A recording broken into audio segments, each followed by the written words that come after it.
Hello everyone, आप लोगों का स्वागत है एक और नई वीडियो में। तो आज मैं अपना एक्सपीरियंस शेयर करूंगा। मेरी बाइक जो है 9000 प्लस चल चुकी है, 9500 के समथिंग।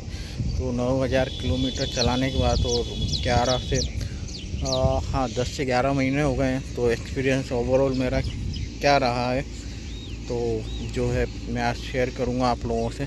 तो चलिए वीडियो को अपन शुरू करते हैं।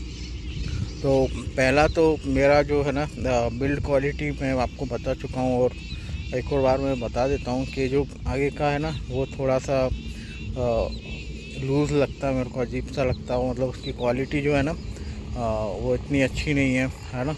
और दूसरा बाकी तो फिट एंड फिनिश अच्छी है, ऐसी अभी कोई भी बॉडी जो है ना बॉडी पार्ट आवाज़ नहीं कर रहा है। मतलब इतना समय हो गया कोई बॉडी पार्ट लूज़ नहीं हुआ है।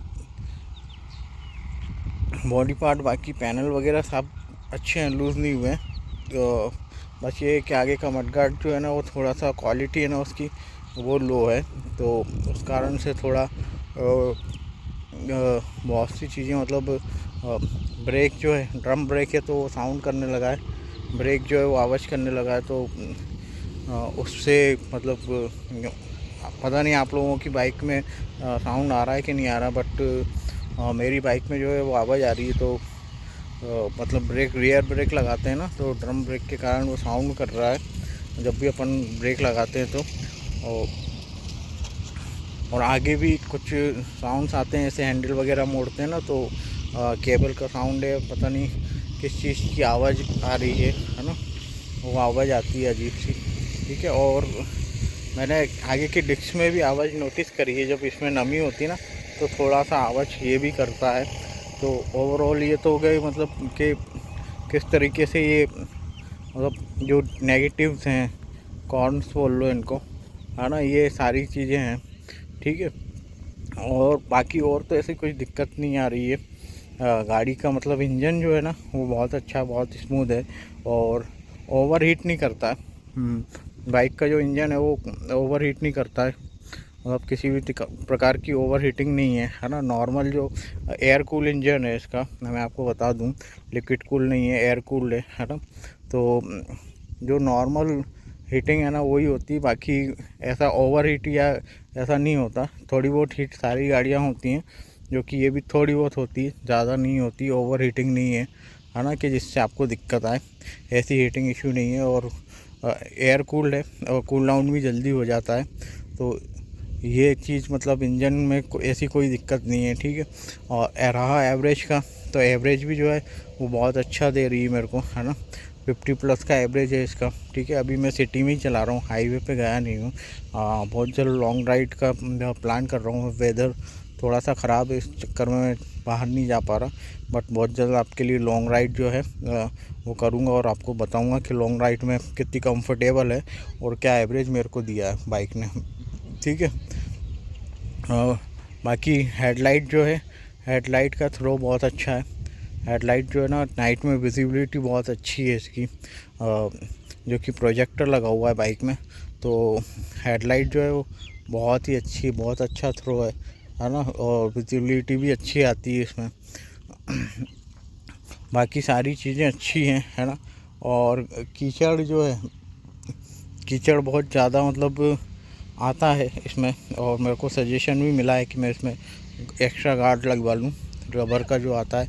बट मेरा कंसर्न ये है कि अगर इसको मैं लगवा लूँगा, है ना, तो कहीं क्रैक ना हो जाए। मतलब जिस तरीके से इसकी फिटिंग होएगी ना स्क्रू या बोल्ट से, तो वो जो है क्रैक ना मार जाए, इसलिए मैं उसमें चेंजेस नहीं करवा रहा हूँ। ठीक है।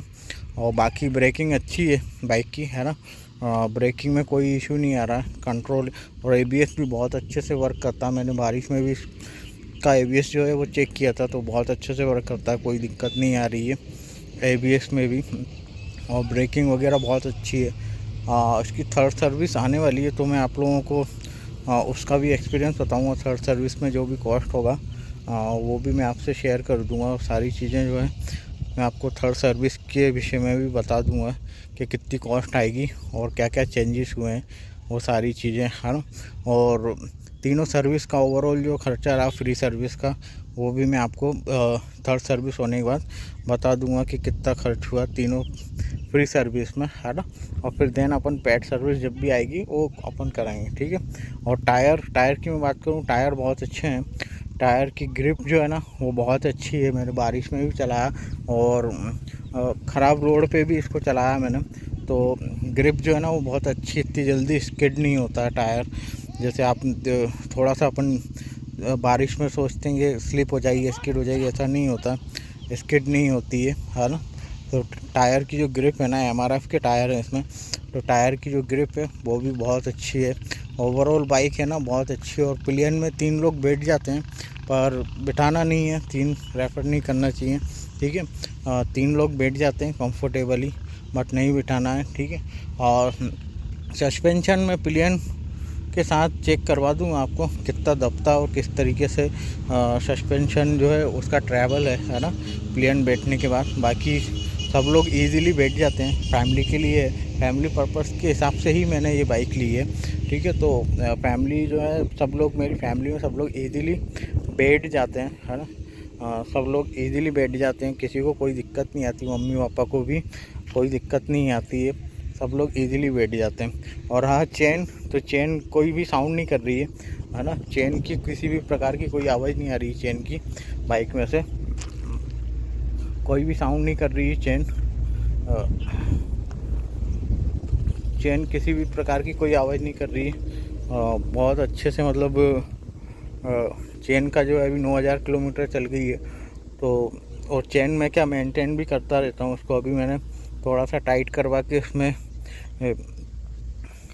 इसमें जो है अपना स्प्रे वगैरह और कूलिंग कर लिया था। मतलब आपका स्प्रे है मेरे पास, जो कि जिस कंपनी का मैं यूज़ करता हूँ। अगर आप चाहें तो मैं उसका एक्सप्लेन कर सकता हूँ उस कंपनी का, और आप लोगों को भी बता सकता हूँ अगर आपको इन फ्यूचर लेना हो तो चेन स्प्रे वगैरह मैं टाइम टू टाइम करता रहता हूँ। तो इससे चेन तो अभी तक तो मेरी बाइक में कोई भी चेन की मतलब आवाज़ नहीं आ रही है, चेन किसी भी प्रकार की आवाज़ नहीं कर रही है ना।